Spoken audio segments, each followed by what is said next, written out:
사법농단 의혹이 불거진 이후 사법부의 권위와 신뢰는 바닥으로 떨어졌습니다. 이틀 전 대법원장을 겨냥한 화염병 테러 사건이 이를 단적으로 보여주었다는 평가입니다. 그럼에도 불구하고 사법부의 제 식구 감싸기가 여전하다는 지적도 나옵니다. 김광산 변호사와 한 걸음 더 들어가겠습니다. 안녕하십니까? 네, 안녕하세요. 네, 김명수 대법원장 차량에 화염병을 던진 남성의 수사 상황부터 먼저 살펴보죠. 어제 경찰이 압수수색을 실시했고요. 구속영장도 신청했습니다. 이 남성에게 적용되는 혐의가 여러 가지가 있죠.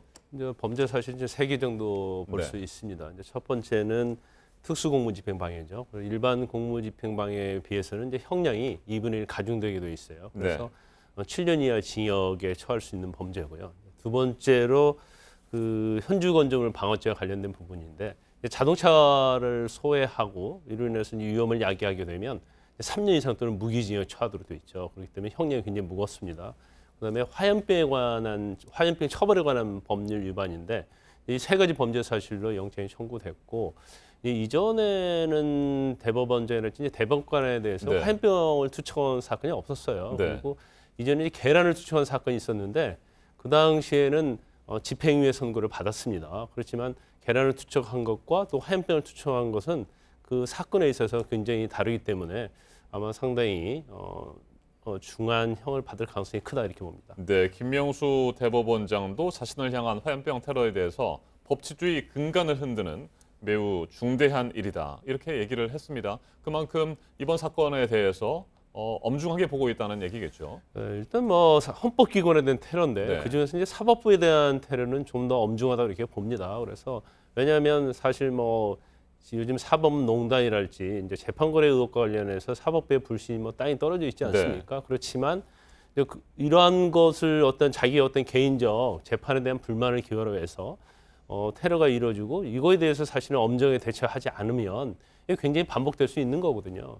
물론 이제 중요한 것은 사법부와 신뢰를 회복하는 게 제일 중요하긴 해요. 그렇지만 그 과정에 있어서 사법부에 대한 권위, 그 사법부에 대한 테러나 도전에 대해서는 아주 엄정하게 처벌하고 대처해야 한다 이렇게 봅니다. 네, 이 같은 사법부에 대한 불신에 대해서 어제 안철상 법원 행정처장이 얘기를 했는데 그게 또 논란이 되고 있습니다. 사법농단 수사와 관련해서 검찰에 문제가 있다 이런 식으로 비판한 것으로 보이는데 어떻게 평가하세요? 일단 기자 질문이 사법부에 대한 불신의 근거에서 이런 일이 일어난 거 아니냐 이렇게 물었어요. 그런데 안철상 처장은 상당히 동문서답 형식으로 검찰권의 권한남용에 대해서 얘기를 했거든요. 이 자체는 아마 검찰 내 또는 사법부 수뇌부 입장에서는 굉장히 검찰의 이런 수사에 대해서 불만이 굉장히 폭발하고 있다 이렇게 볼 수 있는 거죠. 그리고 아마 일단 화염병 투척 사건이 있었기 때문에 당연히 기자들이 질문을 할 것이라고 생각했을 거예요. 그렇다고 한다면 이에 대한 답변 자체는 미리 준비를 해왔다 이렇게 볼 수 있는 것이고 사실 내용 자체 보면 굉장히 헌법기관에 대한 테러에 대해서는 굉장히 유감을 표명하는 것이 맞다고 보고요. 그다음에 이러한 것들이 사법부에 대한 불신이 있었다고 한다면 향후에 있어서 어떤 식으로 개혁을 할 것인지 어떤 식으로 노력을 할 것인지 그런 답을 하는 것이 사실은 국민의 정서에 맞거든요. 그런데 이걸 이제 검찰이 마치 환자를 치료하는 데 있어서 완전히 해부하는 것은 맞지 않다는 식으로 불만을 토로했고 또 검찰도 이에 대해서 관계자는 좀 약간 반박을 했어요.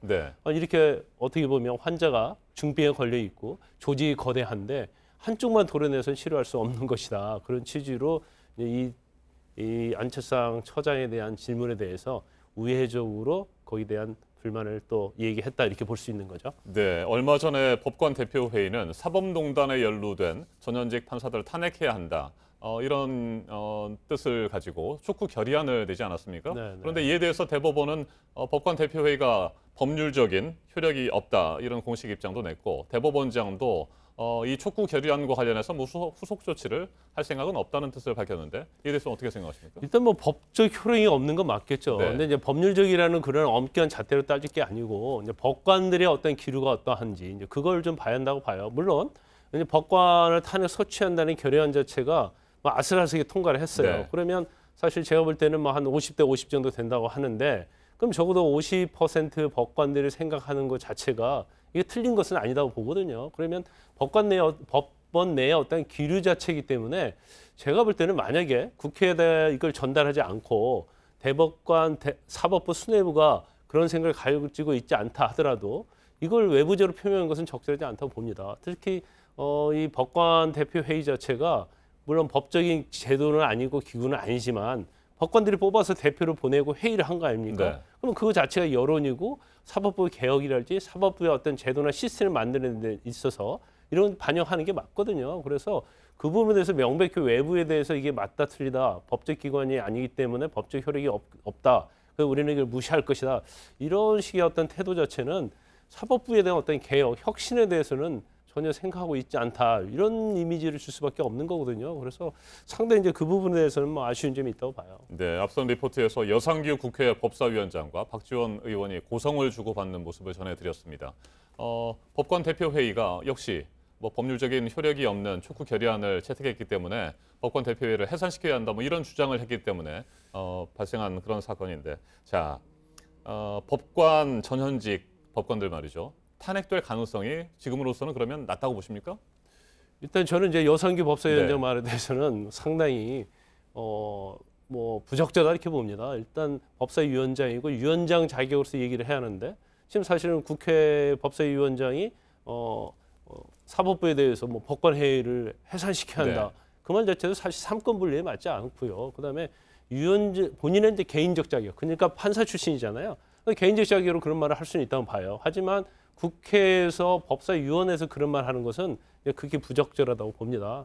그리고 그다음에 이제 탄핵 소추와 관련해서는 일단 뭐 소추 발의를 하는 데는 별 문제가 없어요. 네. 왜냐하면 민주당에서는 탄핵 소추에 대해서 적극적이기 때문에 그러면 사실 제적의원 제주는 3분의 1 1이죠. 그러면 네, 100명 이상이면 네. 되는데 그다음에 이게 과연 국회에서 통과될 것이냐 이제 그 문제가 좀 있습니다. 물론 더불어민주당이 129석인데 아마 그 안에서도 약간 반대하는 의원들이 있을 것이고 그다음에 이제 민평당에서도 아직 당론이 정해지지 않았어요. 네. 거기다 대고 바른미래당과 자유한국당이 적극적으로 반대를 하고 있기 때문에 사실은 국회에서도 통과가 좀 난망하고 근데 국회에서 통과된다 하더라도 헌법재판소에서 9명 재판관 중에서 6명이 찬성을 해야 하거든요. 네. 그렇기 때문에 절차상은 좀 쉽지 않다 이렇게 봅니다. 네, 여전히 제 식구 감싸기를 하고 있다는 비판도 사법부가 받고 있는데 어떤 식으로 바닥에 떨어진 권위, 신뢰를 다시 얻을 수 있을지 궁금해지는 그런 아침입니다. 김광선 변호사님 말씀 잘 들었습니다.